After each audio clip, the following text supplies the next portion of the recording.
Charales era un hombre entrando a la vejez, y no se dedicaba más a la pesca. Enseñó el oficio a sus hijos, y él se ocupaba de limpiar el pescado. Aún recordaba su expresión cuando vio el agua haciendo efervescencia en el Guadalupe. Era el único que sabía que algo no estaba bien, y podría asegurar que él conocía algo al respecto. Lo visitaba recurrentemente.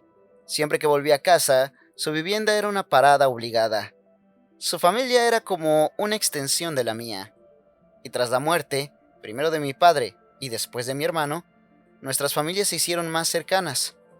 Ese día me quedé hasta tarde en su casa, cuando ya sus hijos se habían retirado a descansar. Aproveché para tocar el tema que motivó mi apresurado regreso. Pregunté con mucho nerviosismo acerca de esa hórrida mañana en la que su rostro se petrificó al ver el borboteo por la roca que sube al río, y por qué reaccionó de forma tan perturbadora. Después de un breve e incómodo silencio en el que jamás pude hacer contacto con su mirada, fue que sus arrugados labios se abrieron, pero no dejaban salir más que un entrecortado aire de espanto. Segundos después se animó a contestar con titubeo y cierto misterio que al mar hay que tenerle respeto, que éste impone, y cuando se manifiesta, hay que escucharle. Antes de que terminara de hablar le interrumpí, pues su voz tomaba matices oscuros y no deseaba atormentarme con sus lúgubres comentarios.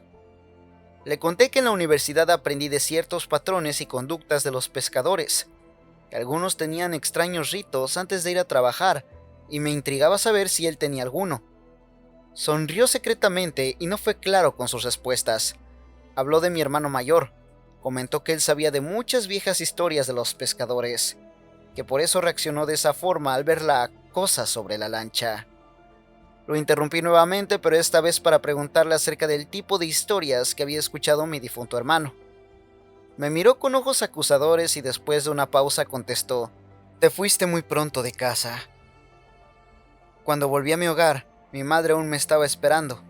Era ya entrada la madrugada, pero colocó una olla para hervir agua, preparar café y hablamos de mi hermano y de mi padre.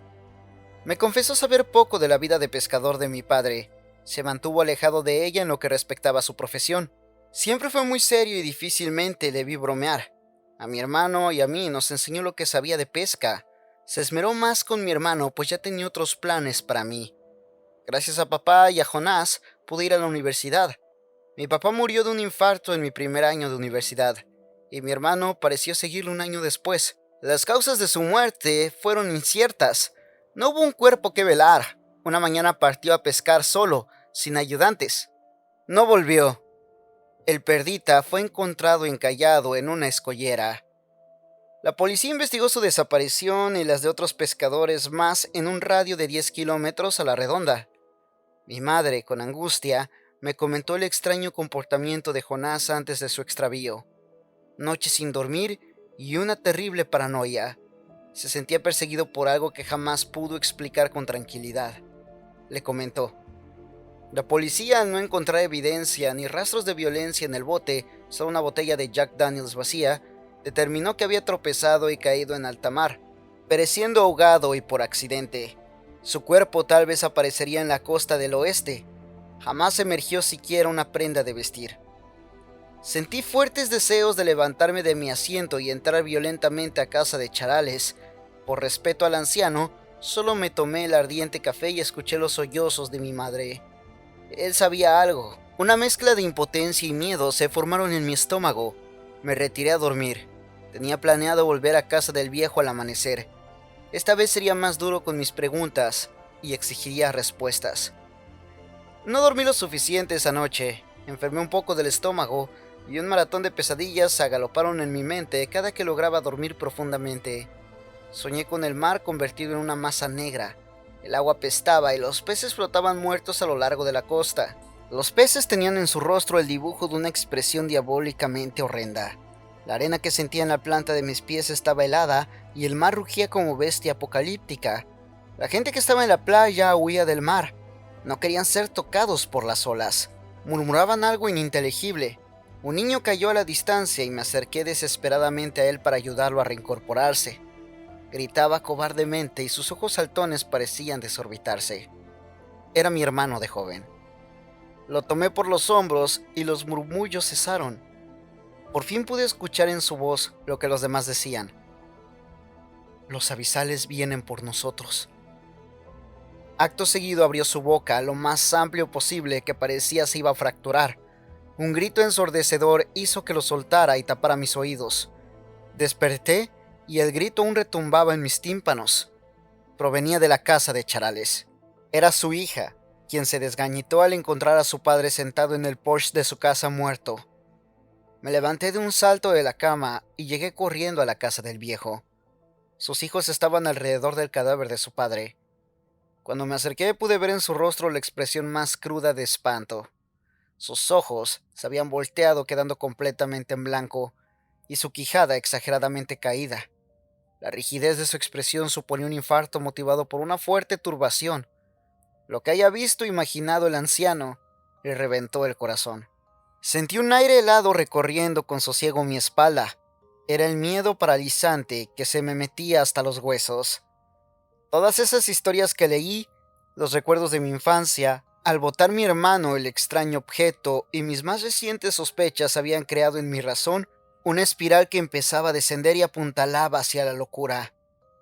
Decidí regresar al campus pues el terror estaba haciendo añicos mis nervios. Me despedí precipitadamente de mi madre y traté de olvidar lo vivido y oído en las últimas semanas. No asistí a clases por unos días, decidiendo quedarme encerrado en las sombras de mi apartamento. Al ser estudiante de biología marina, es natural que el campus se encuentre cerca de la costa. Miles de kilómetros bordean la increíble bahía de Quino, al sur de California. Me autoexilié en el séptimo piso de mi edificio. Aunque no pude conciliar el sueño en los primeros días de mi encierro, consideré prudente tomarme unas pastillas fortísimas para dormir y desconectarme de toda la pesadillesca existencia. No supe cuánto dormí ni en qué momento sucedió. Solo sé que desperté un drogado y con un fuerte dolor de cabeza. Mis sentidos estaban completamente distorsionados, que no podía distinguir la realidad del sueño. Mis manos temblaban y busqué con desespero y dedos torpes el interruptor de encendido. Fracasé. Estaba en el estómago de la oscuridad y el miedo hacía mi piel erizarse. Caí desplomado sobre un mueble individual. Me senté sobre un objeto extraño que después identifiqué como el control del televisor. Lo saqué de entre mis posaderas y prendí apresuradamente la tele. Solo la estática retumbaba y dañaba mis aturdidos oídos. Después de que mis ojos se acostumbraron al brillo de la pantalla, quedé hipnotizado por la combinación blanco-grisácea que ésta proyectaba. Parecía un mar rabioso y revuelto, haciéndome esto recordar el miedo que me había enclaustrado en mi habitación. Apagué el aparato, quedándome sumido en la oscuridad una vez más. Una tímida luz de luna se colaba por la ventana que daba hacia la calle principal. Con dificultad me levanté para abrirla, pero el pestillo estaba trabado, y cuando iba a desistir en mi esfuerzo, este cedió, dando un chirrido tortuoso que cesó cuando se abrió de par en par. Solo una profunda negrura estaba frente de mi existir. La luna contrastaba y con fantasmal aura se colaba por mi ventana. Quería sentir la fresca brisa de la madrugada que empezaba a tomar fuerza. Mis sentidos se recuperaban de la fuerte droga y el fresco olor del alba que esperaba nunca llegó. En cambio, un olor nauseabundo y vil se colaba por mis fosas nasales. Un olor a muerte emergía de la noche. Miraba hacia la calle y solo podía ver a la luna reflejada sobre ellas. A trompicones me alejé de la ventana entendiendo con lentitud lo que había pasado. Cuando me dispuse a salir corriendo de mi habitación para poner seguro en las puertas, el sonido de porcelana rompiéndose en decenas de pedazos sobre el suelo de la sala del comedor hizo que me quedara helado. Pasos pesados y con un ruido pegajoso me alertaban de lo indecible. Moví muebles y cuanto objeto pesado pude sentir hacia la puerta de mi alcoba. El sentido de ubicación volvía a mí para bloquear la entrada. Algo había en la sala de mi hogar, y mi mente no dejaba de martillar esas malditas dos palabras: los abisales. Me alejé de la puerta y recé como nunca lo había hecho. Mezclé oraciones e inventé plegarias. Escuchaba cómo la perilla de mi puerta se movía primero con sigilo para después ser sacudida con violencia. Una respiración ronca y dificultosa se escuchaba del otro lado mientras los pasos se alejaban con cierta lentitud. Encontré mi vieja computadora portátil debajo de la cama. Comencé a escribir. No había servicios de internet y la batería de mi computadora aún era vasta.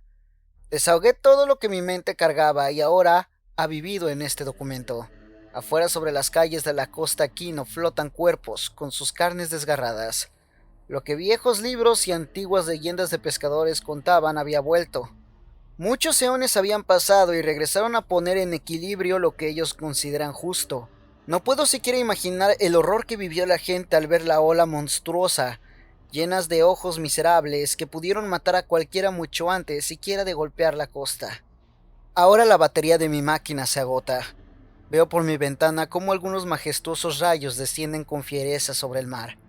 Un pequeño temblor ha sido el preámbulo para una nueva y definitiva arremetida. Ya puedo oler la fetidez en el aire y cómo un rugir se aproxima a lo lejos. Una nueva ola se acerca, eso es seguro. Viene por los que hemos quedado aún con vida.